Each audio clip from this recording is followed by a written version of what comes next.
Hey, what is up, everyone? My name is Jeffrey Epstein's Alive, and today we'll be talking about dualism. This is yet another approach towards consciousness.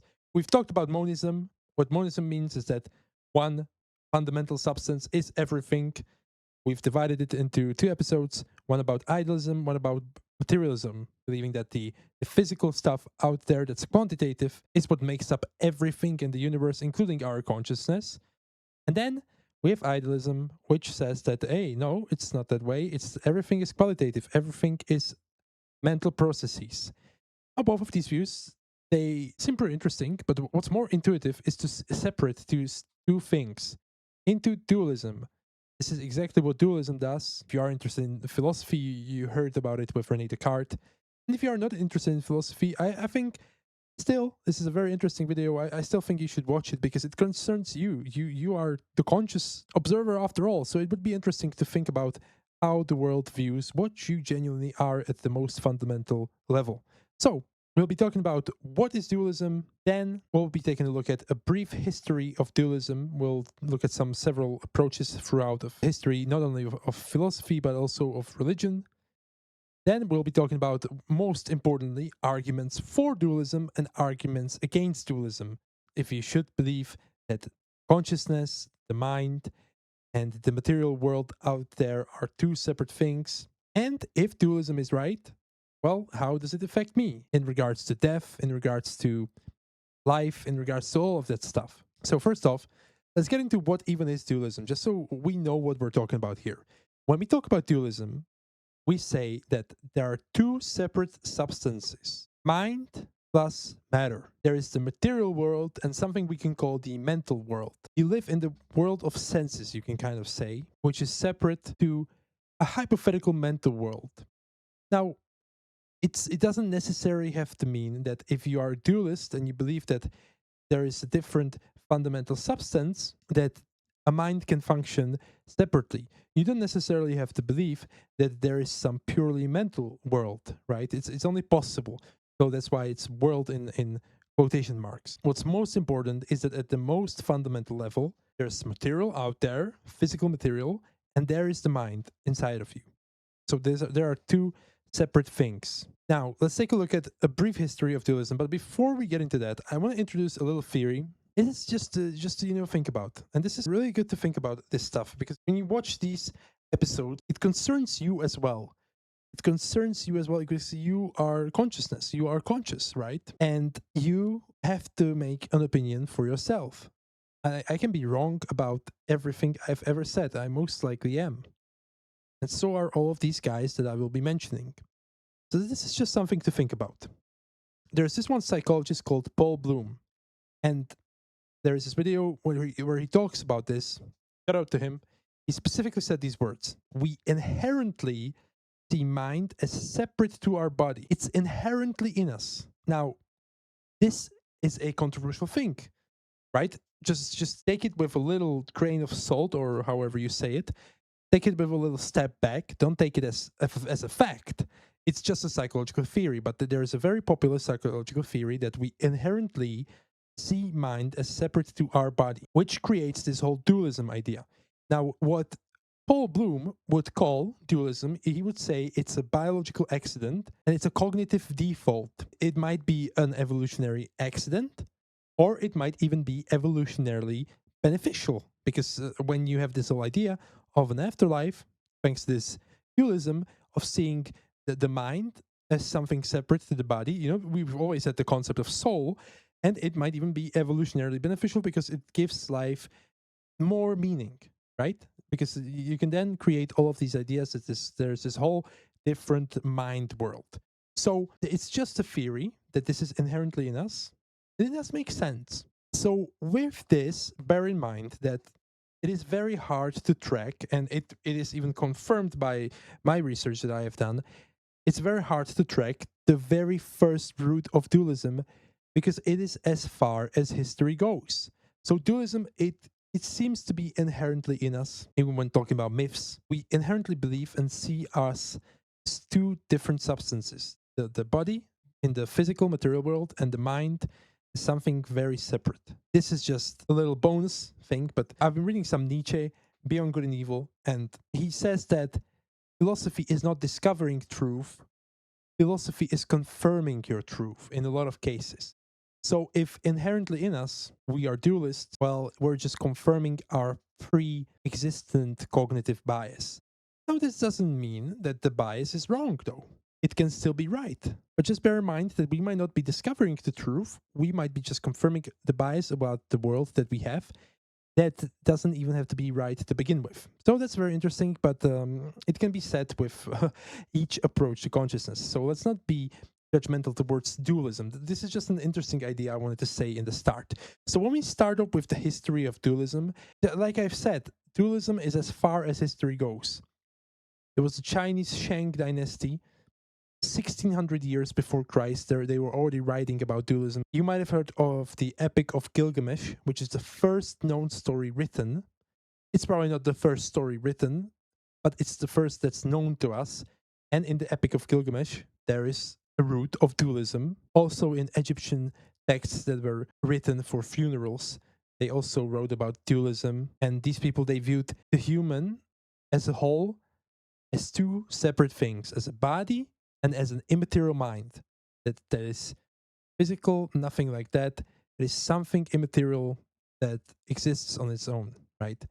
And the whole theory is that mind survives the body, which is kind of a dogma, right? Because if we don't know anything about this mind, well, we cannot say with certainty that it survives the body, that it's infinite, right? This would be a whole different topic. We can maybe make a video about this later on. If a soul exists, if such a thing exists, is it immortal? Sure, that's a great philosophical debate, but I just want you to think about it. Don't take it as a granted.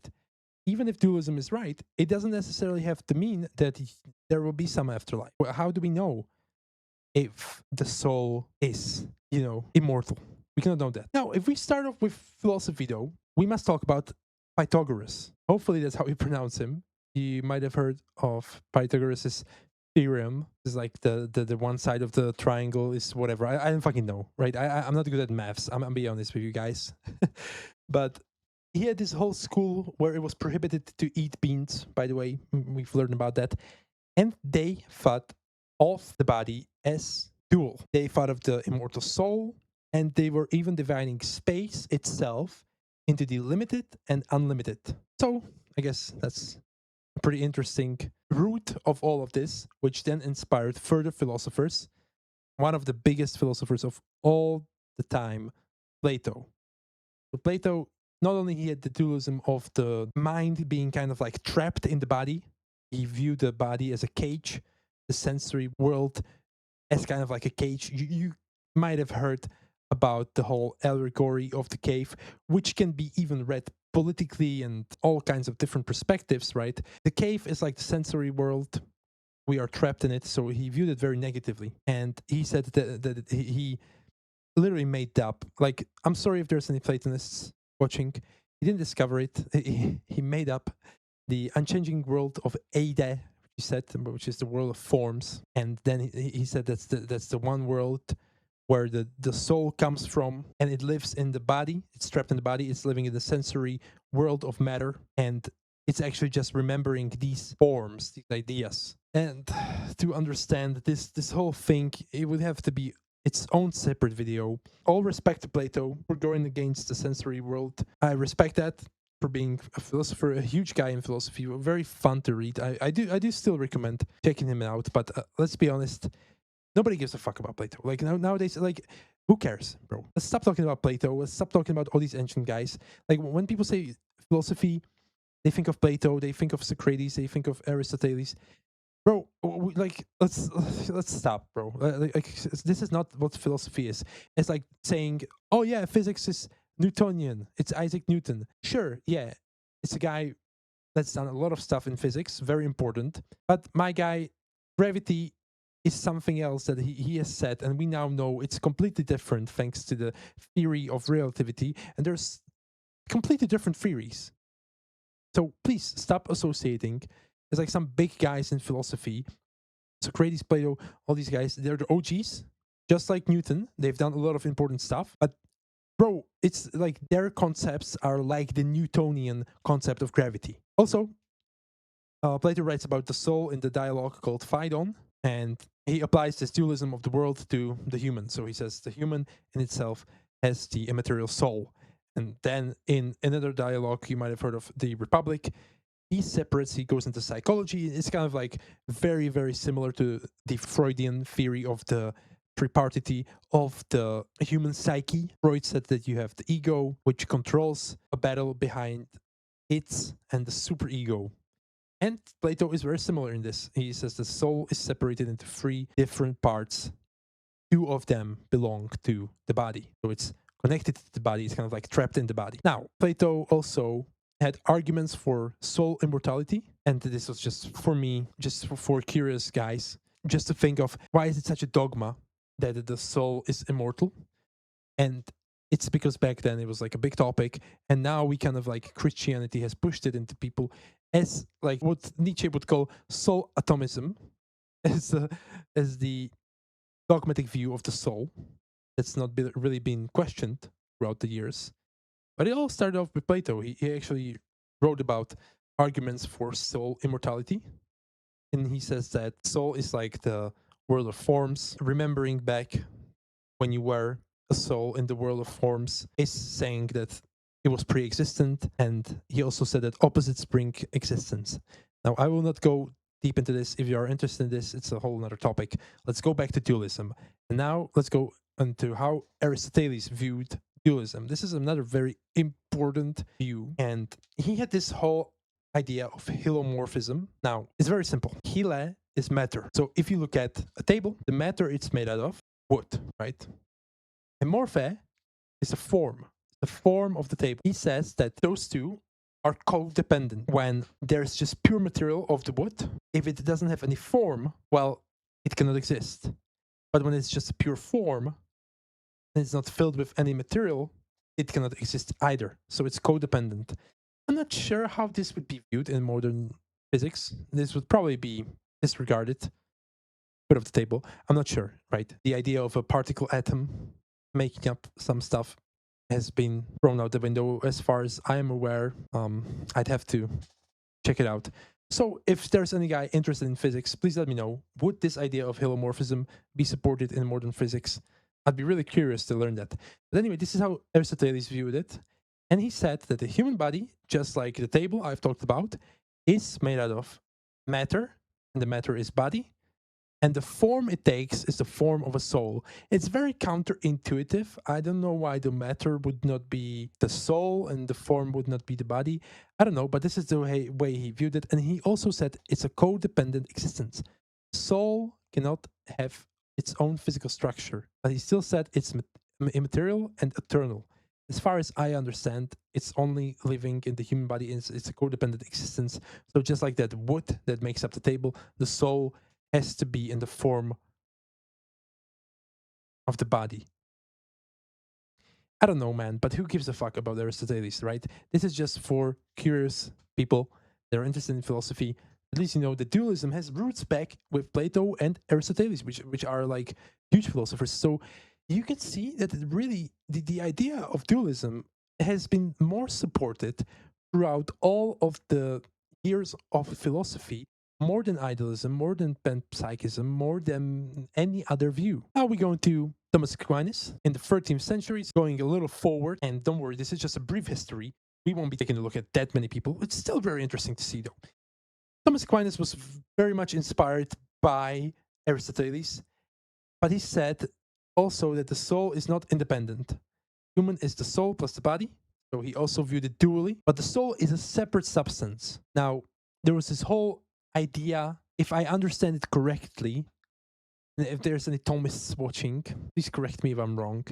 It's not the main purpose of the video. The main purpose of this video will be the arguments for dualism. But just so we know, I think, as far as I understand, I think Thomas Aquinas, the way he viewed it is that when the soul dies, it separates itself from the body, and then it has to be kind of like revived. And this is, I think, done through God, because he was in the Middle Ages, so there was a very Christian time. So that was the way I understood it. I understood that the soul is not independent. It has to be like revived. I'm not sure if it then lives in the body or not. Don't know. if anyone's interested in this, once again, I would appreciate you letting me know in the comments, but we don't really have to care about that. It's just like a Thomas Aquinas. A lot of people know this name when it comes to philosophy. And he also talked about dualism, so that's cool. But now we're going to the more interesting stuff. So, okay, so we've got over the basics. Plato talked about it, Aquinas talked about it, Aristotle talked about it. Okay, cool. So all of these people, they talked about it, but like, okay, but it doesn't really seem like that convincing, right? Now we go into René Descartes, and he has done the skeptic method.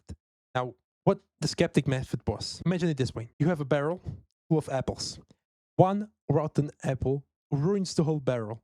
We must take out all the apples and examine them. So René Descartes doubts everything. Everything, he says that you cannot trust the senses. But he says that you think.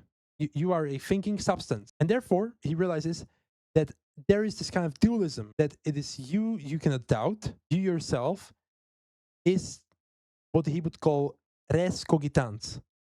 Res means think, cogitans means thinking. So the thinking think, which is pretty funny to say. And he said that that is one thing in the substance dualism, he would call. And the other thing out there, the world, the physical material, is res extensa, the thing that's extended out there. It's like physically extended. So you can kind of imagine that. It's very well put, because you can pretty much imagine it.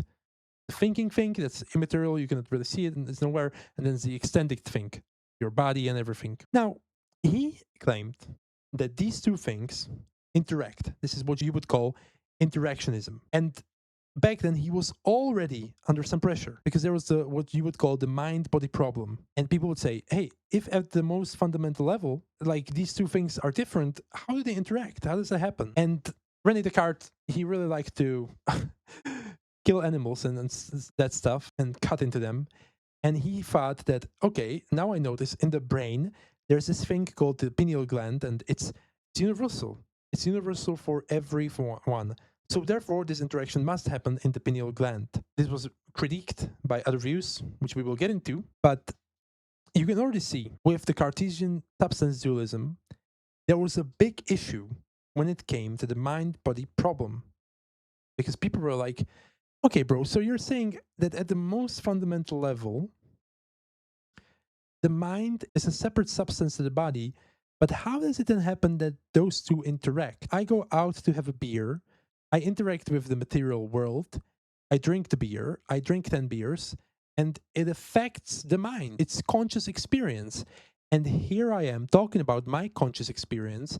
Therefore, I have to be affecting with my mind the physical body that's making all the noise. I'm putting out the waves from my mouth into the res extensa out there in the material world. Therefore, I have to be affecting my body with my mind.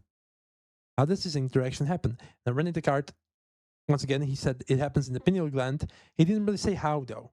Like, if at the most fundamental level, these two substances are something different, how can they interact? Because in order for something to interact with something, it has to be of the same most fundamental substance. So you can already see there was a big issue with this. And not only it was not fully resolved, it got even worse with time. But let's finish this up with more views on dualism. So another interesting view was by Karl Popper. We will not be getting much into this. In case you are interested, it's a book called The Self and Its Brain. And they say that there are kind of these three worlds, and the dualism of substances inside the human body, they interact. But what's really interesting is that it was written by Karl Popper, which is a very popular philosopher, who, by the way, criticized Plato a lot for his book, The Republic, because he was recommending some eugenistic stuff. And Karl Popper was like, this is a dictatory book. This is not good. But what's more interesting is that now we are seeing the first start of dualism being viewed more scientifically, because there's this guy, and we will be talking about him again, called John C. Eccles. He was a neurologist. This is why it's important to mention this view, not because we will be talking about it further on, but just because this guy, John C. Eccles, he had his own answer for the interactionism, and he said he incorporated quantum mechanics.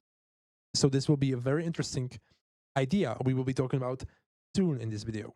In case you are interested how the three worlds worked, From my understanding, it was the physical world, conscious world, and the world of mind product. And the conscious world interacts with the physical world. So it's not only a dualism, but it's like tripleism or whatever you would call it. Now, we talked about Cartesian dualism. There was also a very popular, rest in peace to him, a very popular philosopher. Rest in peace to him. He died in the year 2014. So rest his soul, rest his dual separate substance. And his name was E.J. Lowe. And he kind of viewed it very similarly to Aristoteles. He called it the non-Cartesian substance dualism. Instead of saying mind and body, he said identity and body. That's a bit different view. And he had the analogy of a bronze statue, that the body is the form of the statue and bronze is the material.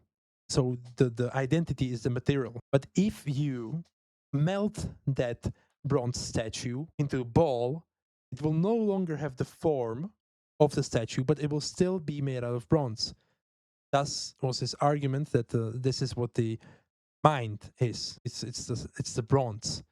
So I'm guessing it would survive the body. Maybe his death has been survived like this, and is a soul flying somewhere, or maybe in a different body. What do we know? What do we know?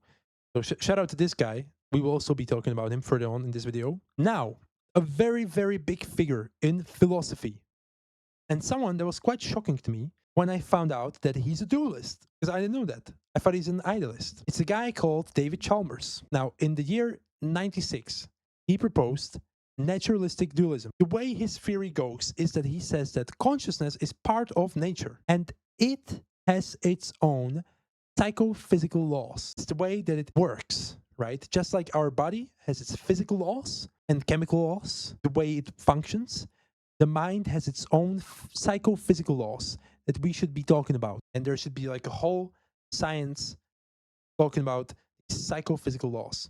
Now, he said that the most fundamental reality is information. So into our body, into the dualism that our body is, there gets this information and our body processes it, or our human processes it, two ways. There's the outer process of the information, which is the way our body processes the information, and there's the inner process of the information, which is the way our mind processes the information. That's why it's synchronized. At least that's the way I understood this theory. Shout out to David Chalmers. He's also someone we will be talking about further on in this video. And last up, just kind of an interesting idea, because you might have thought about this. When we talked about materialism, we said that a qualitative personal conscious experience emerges from material stuff. Doesn't that sound a bit like dualism? Well, there's a big critique in philosophy towards materialism. It's called implicit dualism of materialism. And it says that, hey, if you're saying that the physical body makes up the mind, then aren't you implicitly saying that it creates a dualism? So there's a whole theory called emergent dualism by William Hasker and Dean Zimmerman. It's a modern theory that's being discussed nowadays, now as we speak. And it incorporates evolutionary biology, neuroscience, so it's pretty interesting. And what it says is that the soul emerges from a complex enough brain, so it's kind of like materialism, but it says that it then goes into dualism, and then the soul has causal power. So physical stuff precedes the soul. When it is complex enough, it creates the qualitative process, and then it has causal power. So then it goes into dualism. Now, we've talked about some views of dualism, but more importantly, now we will be talking about arguments for dualism, and this is much more important. So let's start off with my first argument that I've named barrier argument. I think it's pretty interesting. And you might have heard of the paper, What It's Like to Be a Bat. It's impossible to imagine what it's like to live life from a different perspective. You can imagine it, right? But it's impossible to live it. So it's not impossible to imagine, it's impossible to live. You can explore and experience the physical world. It's always available to you from third-person view. But subjective experience, it's only experience from first-person view. This is what I call the barrier argument. And this is what I would say is a great argument for dualism, because you can clearly see the dualism at hand. You can see another person. You can see him physically. And that's one substance, but that other substance is his own experience. And that's a whole another separate thing. So there's this whole barrier. And the barrier is suggesting that there's two different fundamental substances. So that's my first argument why you would want to believe in dualism. Second up is the zombie argument. And this is such a good argument. So we talked about naturalistic dualism by David Chalmers. You probably have heard of philosophical zombie. In case you have not, what philosophical zombie says that is, if it's possible, to completely clone a human with all its function and all of that. Imagine you're in a movie theater and the guy next to you watches the movie and he acts exactly like how a human would act, but he doesn't have that subjective experience inside himself. If it's possible to completely clone a human with all of his physiological functioning, then consciousness, there's no reason for the conscious experience to be there, and therefore consciousness has to be something separate. I remember once I dated this one girl and I made fun of her. I called with her and I told her about the philosophical zombie, and I said, I actually have that. I don't have an inner experience. She was like, what, really?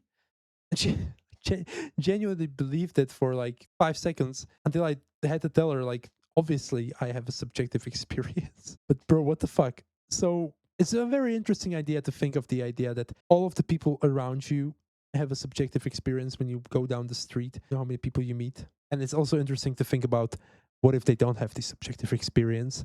And that's even more creepy. So if we go up next, there's another very popular argument. It's called Marry the Color Scientist. This is more an argument for the qualitative states of consciousness. But what this philosophical thought experiment says that is that imagine a girl that lives in a black and white world. She learns all the quantitative qualities about colors, the wavelengths and all of that, and she knows all about red.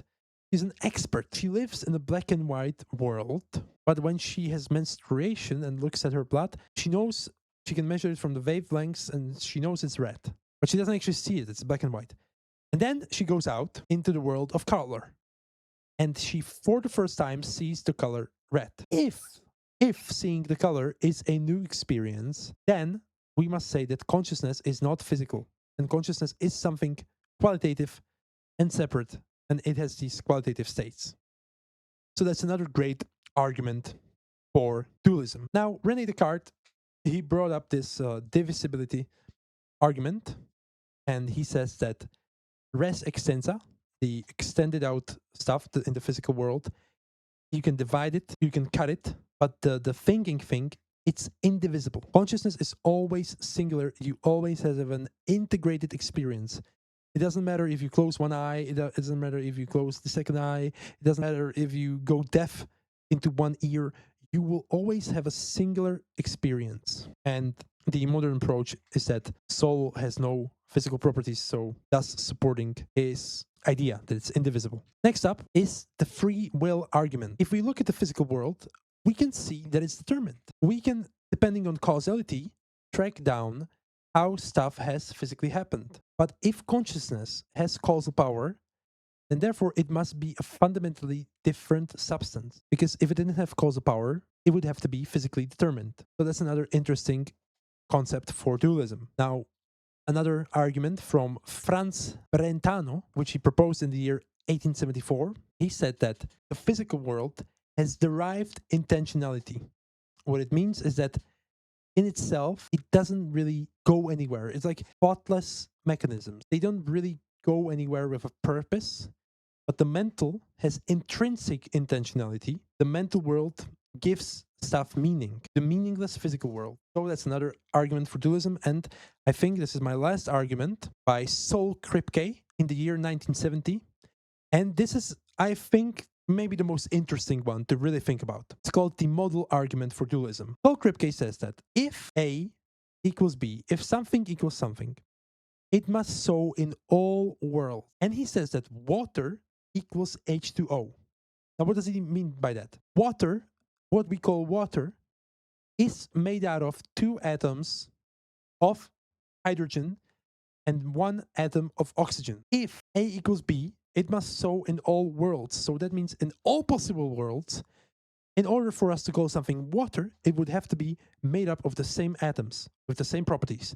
It doesn't matter if in a separate world they would call water blah, blah, blah, blah. Like, it doesn't matter, right? It doesn't matter if they called it, instead of H2O, they would call it Z2N. It doesn't matter. It fundamentally has to be the same. Saul Kripke says that if A equals B, it must so in all worlds. But then he says, if we put into A brain activity and into B experience, does brain activity in every possible world lead to experience? And that's his argument for dualism.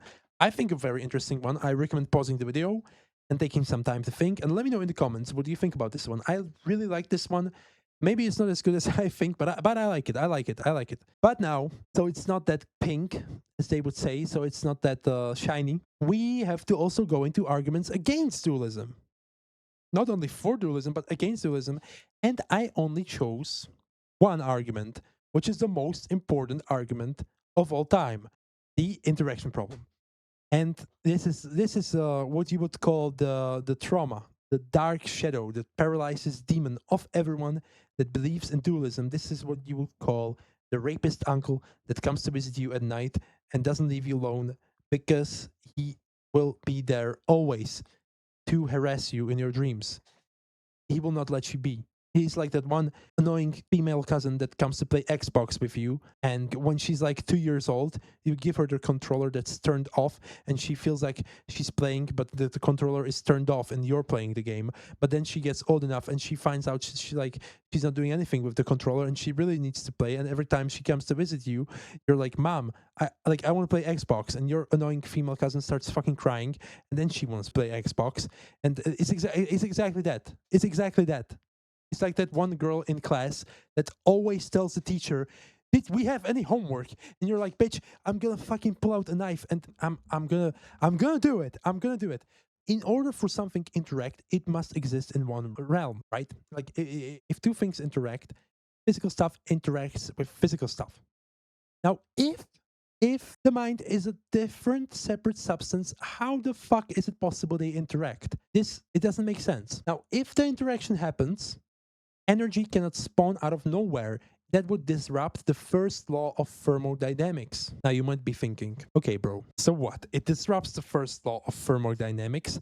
The mind doesn't abide to thermodynamics. It's immaterial. It doesn't care about thermodynamics. It's the pure physical thing. I've done some research and I've looked up if there were ever some disruptancies of the first law of thermodynamics in the brain happening, because there's, neurology is a huge science. There's been a shit ton of experiments, and we would be able to see that something is off, like energy spawns out of nowhere. That's the way the mind would have to put it in there. That's the way the dualist views the interaction, right? It like puts the energy into the brain out of nowhere. There has never been an interaction measured ever. Like, there's never been a disruptance of the first law of thermodynamics measured. So there's no energy flowing out of nowhere from the mind. But there's some answers, right? There's some way people have answered. And we will get into the more historically important ones, but then we will go into the more modern ones. So answer number one is epiphenomenalism. Not only that it's hard to pronounce, it's fortunately not hard to understand. It's pretty easy to understand. So T.H. Huxley says that causality is only one way. Body affects the mind, but the mind doesn't affect the body. This is also one of the things we talked about in the video about materialism. So this approach says that what consciousness is, it's just a byproduct of the mind, of the physical, but it doesn't have no causal power. Now, why is this wrong? In case you want the answer for yourself, go pause the video, think about it. In case you want the answer from me, here I am, rock you like a hurricane. How come we talk about consciousness? That's my answer. There has to be an interaction. If I view it dually, there has to be an interaction because I'm now talking about consciousness. Whenever I refer to my exclusive conscious experience and I know about consciousness, and I talk about consciousness and I philosophize about consciousness, there has to be an interaction coming from the consciousness. So even though the physical matter itself can talk about its inner processes, that is possible, but it cannot talk about experiencing them without the experience itself having some causal power to talk from the experiencing point of view. Therefore, I am not a fan of epiphenomenalism, and not only because it's hard to pronounce, but because I think there's a logical problem in it. But here comes Leibniz in the year 1695, and he's like, "Now I got this figured out. So there's two parallel worlds, two separate parallel lines. One is the mental, one is the physical, and they are perfectly synchronized. That is why you think to yourself right now, oh, I'm going to interact with my body. I'm going to raise my hand. Nope, it's just synchronized perfectly.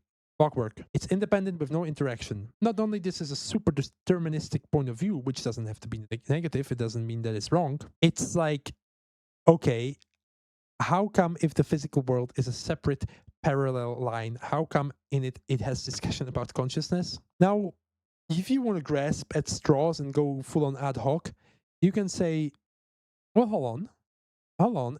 It is that your consciousness gives meaning to the physical stuff, but it's not that it's talking about consciousness. It's just you interpreting it this way. But like, what do you mean? That's just some shitty ass.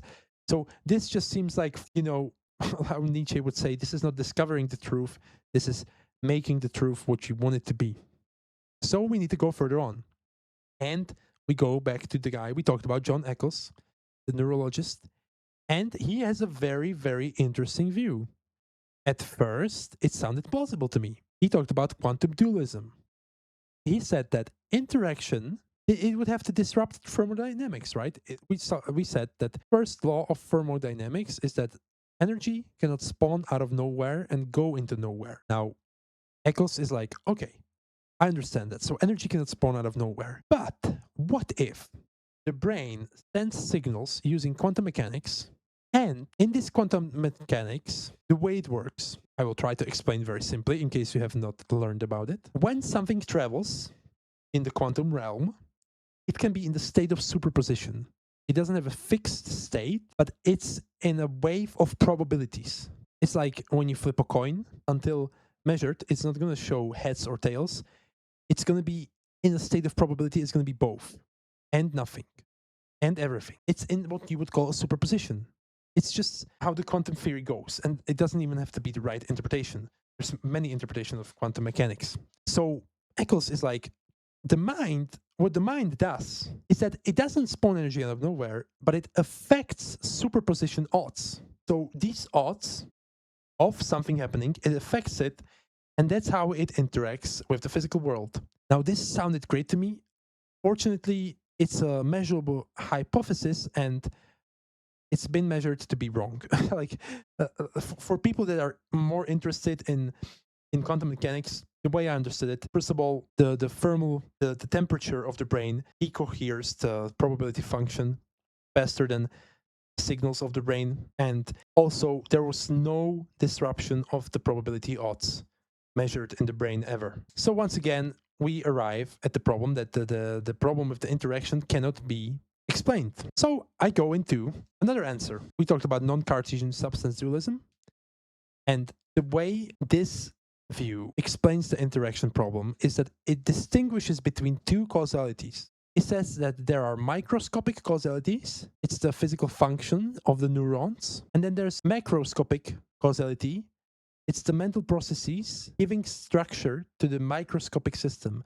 So imagine it this way. A neuron sends out signals. It's kind of like a ball in a maze that's falling down. So the ball itself, it abides the physical laws, just like the neuron. But the maze itself, the way it's going to travel, the form of the maze, it's given by the mental processes. Now, once again, measurably, this has not been proven, but I thought it's an interesting idea. And lastly, we go back to David Chalmers, and he says that, hey, let's abolish the interaction problem at all. And I'm just going to say consciousness doesn't affect matter, but they correlate because they both process the same information. Remember when we talked about naturalistic dualism?